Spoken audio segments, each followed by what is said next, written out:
Welcome back to my channel. I hope आप सब बहुत अच्छे होंगे और मैं भी बहुत अच्छी हूँ। और आप सभी को सबसे पहले जय श्री श्याम। आज है फ्राइडे और बज गए हैं 11:45, मतलब 11 बजने में 10 मिनट की देरी है। तो होता है ना 5-10 मिनट तो हम ऊपर नीचे बोल ही लेते हैं, वो वाली बात है। और मैं नहा करके बिल्कुल रेडी हूँ और मैंने वापस से ये ब्लैक वाली साड़ी पहन ली है। ये डेली के हिसाब से निकाल रखी है मैंने 2-3, जैसे कि आपने ज़्यादातर मेरे वीडियोस में देखे होंगे। एक ब्लैक, एक रेड, एक ग्रीन, एक पिंक कलर की जो साड़ियाँ हैं इनको ही मैं कंटिन्यू पहन लेती हूँ कभी मन होता है तो। जैसे कि मैं कंटिन्यू सूट पहनती हूँ तो फिर लगता है कि लो एक दिन अपन साड़ी पहन लेते हैं, तो बीच में मैं साड़ी पहन लेती हूँ। तो ऐसे मैंने आज साड़ी पहन ली है। और आज है मेरे प्रदोष का व्रत, मेरे है और मेरे जो हस्बैंड है उनका, हम दोनों का प्रदोष का व्रत है। और नया नया स्टार्ट करा है। और होता है ना कि भाई जिस व्रत को आप डेली नहीं करते हैं ना तो आप उसको करना भूल जाते हैं कभी कभी। तो ऐसा 1-2 बार हमारे साथ में हो गया है कि मतलब होता है ना, याद नहीं आ पाता। मैं देख रही हूँ लाइट दोनों ऑन है या नहीं। हाँ, दोनों ही ऑन है। थोड़ा सा लाइट कम लग रही थी मुझे। हाँ, तो बस यही होता है कि भी हम थोड़ा सा व्रत कभी भूल जाते हैं। तो 1-2 बार ये देखिए हमारा प्रभु बनाना खा रहा है।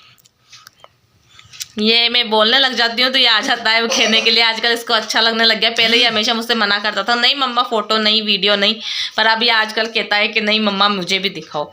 तो चलिए चलते हैं किचन में। तो आज मेरे व्रत है तो कुछ फलाहारी बना लेते हैं खाने के लिए, क्योंकि जो मेरे हस्बैंड हैं और मैं हूँ, हम दोनों को ही ना भूख लग जाती है।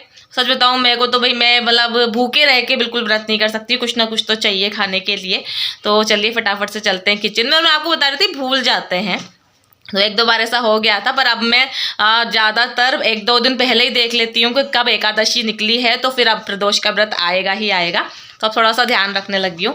तो चलिए चलते हैं किचन में। मैं आ गई हूँ किचन में और बस अब लग जाऊंगी तैयारी में। मिष्टी के टिफ़िन में मैंने पराठा और जो रात में चावल बनाए थे तो उनका मैंने पुलाव सा बना करके, पुलाव के नमकीन चावल जैसे कर दिए थे, वो बना करके मैंने उसके टिफ़िन में रख दिए हैं। भ्रगू रह गया है तो उसके लिए मैं अभी पराठा सेक दूंगी, क्योंकि मिष्टी के लिए जो पराठा मैंने बनाया था उसमें से आटा बच गया था, तो वही मैंने बचा लिया था। और ये देखिए ये जो अभी गए थे दुकान पे, तो ये जो डायपर वगैरह जो भी लाए थे ना यहीं पर रख दिए थे। तो मैंने आज फलाहार में बनाने का सोच रही हूँ, मैं बना लूँ सावा मोरधन जिसे बुलाते हैं, क्योंकि खिचड़ी खा खा के ना बोर हो जाते हैं। तो फिर अभी सोच रही हूँ यही बना लेते हैं, थोड़ा सा लाइट वेटेड भी होता है और अच्छा भी लगता है खाने में। तो चलिए इसे ही बना। ये सावे का पैकेट लेके आ गए थे, तो चलिए इसको बनाना स्टार्ट कर देते हैं अभी। तो यहाँ पर मैं सांवा बनाऊंगी, इसके लिए मैंने आलू और हरी मिर्च को काट करके रख लिया है। इतने में मैं भगवान जी के लिए दूध निकाल रही हूँ लोटे में। मैं इसमें शक्कर डाल करके भगवान जी के भोग लगा दूंगी। मैं डेली ही मेरा यही नियम रहता है कि सुबह के टाइम में अगर आप खाने में कुछ भोग ना लगा पाओ तो एटलीस्ट भगवान जी के दूध तो भोग लगा ही दो। इसलिए मैं शक्कर मिला रही हूँ यहाँ पर अच्छे से और भगवान जी के इसको भोग लगा दूँगी।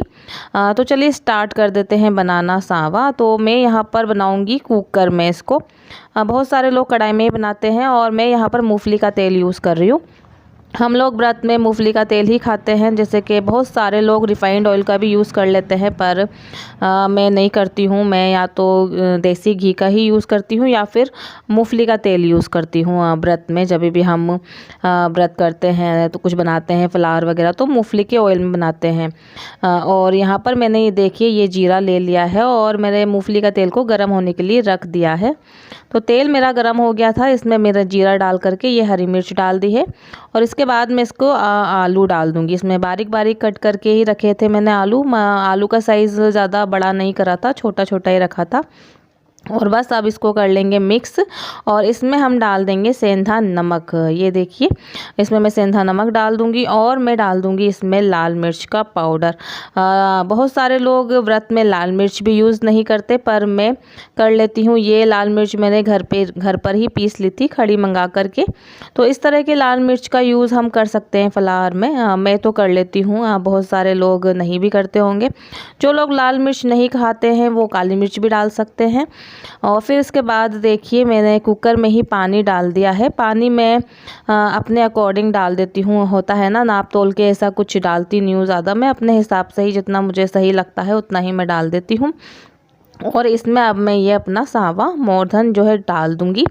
पहले मैं थोड़ा बचाने की सोच रही थी पर बच्चों के पापा बोले कि नहीं आप थोड़ा ज़्यादा ही बना लो, क्योंकि अगर बच भी जाएगा तो मैं ऑफ़िस लेके चला जाऊँगा।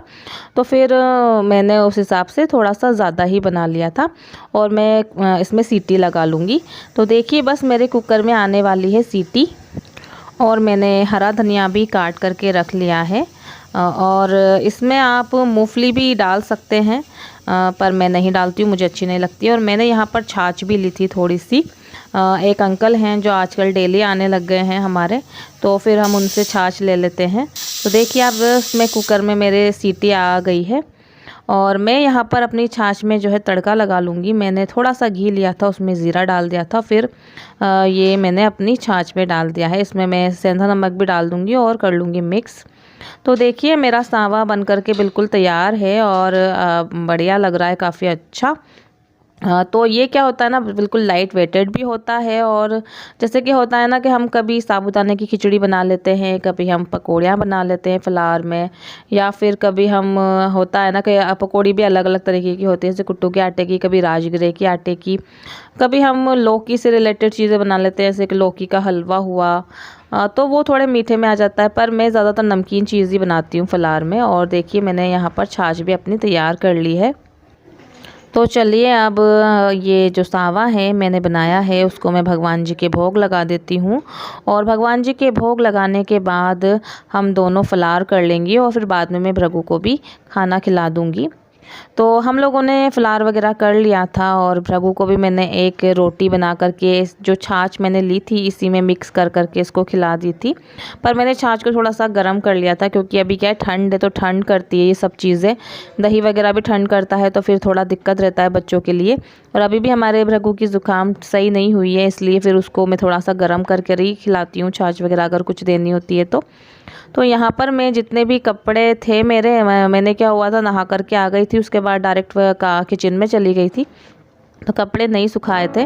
फिर कपड़े सुखाने के लिए मैं आ गई थी छत पर। और यहाँ पर आप देख सकते हैं कि भृगु पीछे पड़ रहा था, उसको सुखाने थे सारे कपड़े, वो पजामे हुए जो भी है ना चीज़ें ले लेके मुझे दे रहा था।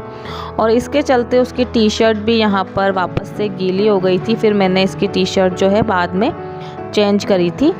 तो यहाँ पर आप देखिए कि ये बार बार से मतलब जितने भी कपड़े हैं ना सारे इधर के उधर, उधर से इधर करने में लग रहा था। और बड़े बड़े कपड़े जो इसके हाथ में भी नहीं आ रहे थे ना उनको भी ये ले रहा था।